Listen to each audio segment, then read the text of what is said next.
अस्सलाम वालेकुम। मेरा नाम डॉक्टर साबिर खान अफरीदी है और मैं मेदे जिगरांत का स्पेशलिस्ट हूँ और एंडोस्कोपिस्ट हूँ, यानी एंडोस्कोपी, कोलोनोस्कोपी और यूआरसीपी स्पेशलिस्ट हूँ। एमबीबीएस मैंने खैबर मेडिकल यूनिवर्सिटी पेशावर से की है और एफसीपीएस गैस्ट्रोएंटरोलॉजी मैंने लेडी रीडिंग हॉस्पिटल पेशावर से की और उसके बाद मैं आगा खान हॉस्पिटल कराची गया फॉर एडवांस फेलोशिप। अब जो है मैं as a consultant gastroenterologist Aga Khan medical centre Peshawar में खिदमत से अंजाम दे रहा हूँ और साथ ही Khyber medical centre Dabgari garden में भी अपना काम कर रहा हूँ। आज जो है मैं एक बहुत अहम मौजू पे बात करने जा रहा हूँ जो इस मौके के मुताबिक बहुत अहम है, चूँकि रमज़ान के आखिरी रोज़े चल रहे हैं और फिर ईद है।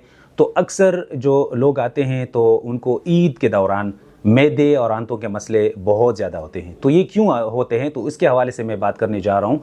वजह यह है कि रमज़ान के दौरान चूँकि खाने का रूटीन अलग होता है और फिर उनका जो है फ़ौरन ईद में वो तब्दील हो जाता है और लोग बहुत ज़्यादा खाना खाते हैं और जल्दी जल्दी खाते हैं और बार बार खाते हैं, तो इसकी वजह से उनके जो है ना बदहज़मी के मसले बढ़ जाते हैं। दूसरी बात, चूँकि खुशी का मौका होता है और लोग मिठाइयाँ या चिकनाई वाले खाने, मसालेदार खाने ये खा रहे होते हैं, तो इसी वजह से भी बदहज़मी का मसला हो सकता है। और तीसरी बात जो है, चूँकि ज़्यादातर लोग आउटिंग करते हैं और वो बाहर का खाना खाते हैं और उनका कोई ख़ास सफाई ना हो, तो उन खानों से फिर जो है बदहज़मी भी हो सकता है और साथ में जो है पेट भी ख़राब हो सकता है। तो अक्सर लोग जो है वो मैसेज करते हैं या जो है हॉस्पिटल्स की इमरजेंसी में आ जाते हैं कि उनको बहुत ज़्यादा बदहज़मी का मसला है और पेट की ख़राबी का मसला है। और बाज़ लोग जो है वो कोल्ड ड्रिंक्स का बहुत ज़्यादा इस्तेमाल करते हैं या जब वो खाना खाते हैं तो फ़ौरन लेट जाते हैं, तो इस वजह से भी जो है मैदे की तेज़ाबियत बहुत ज़्यादा होती हैं। तो ये चंद आदात जो है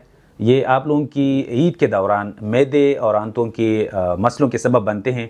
तो कोशिश करें कि आप लोग जो है ईद पे चिकनाई और मिठाई कम खाएं, खाना जो है ना हल्का सा खाएं और चिकनाई वाले खानों से या जो है मसालेदार खानों से, मिर्च मसालों वाले खानों से परहेज़ करें और कोशिश करें कि अगर बाहर खाना भी खा रहा हो तो सफाई का वहाँ पे ख्याल रखा हो, तो उसी होटल से या रेस्टोरेंट से आप लोग खाना खाएं ताकि आप इन अलामात से या इन मसलों से आप लोग बचें। शुक्रिया।